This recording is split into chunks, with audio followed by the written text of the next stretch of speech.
Kementerian Kesehatan gencar melakukan gerakan kampanye imunisasi bagi anak Indonesia guna mencegah berbagai penyakit berbahaya bagi kesehatan. Saat ini kementerian yang dipimpin Nila Muluk ini menargetkan imunisasi dasar lengkap di seluruh wilayah Indonesia mencapai persentase 90%.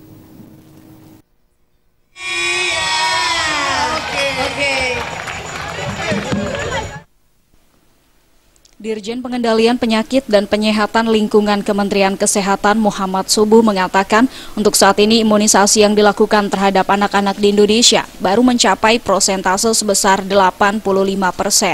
Meski jumlah persentase tersebut terbilang baik, namun pihaknya bakal terus mengenjot agar di tahun 2016 mendatang bisa mencapai 90%.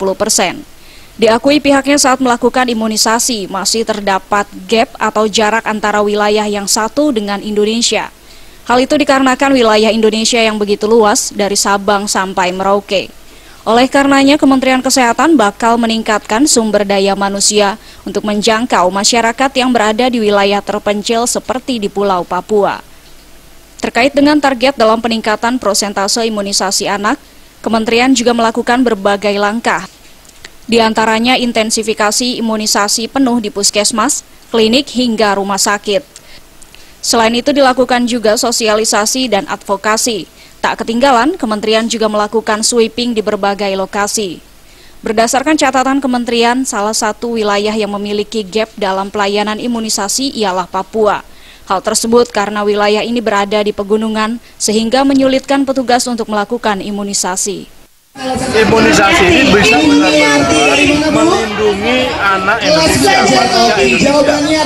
Kita harapkan sampai tahun 2019 capaian kita itu di atas 90%. Sekarang baru mencapai 83%.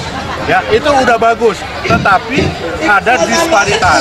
Ya, daerah-daerah tertentu, terutama saudara-saudara kita di timur itu masih di bawah. Ya, sehingga kita harus bisa mencapai itu secara keseluruhan. Dari Jakarta, Muhammad Ibrahim dan Adam Irhas.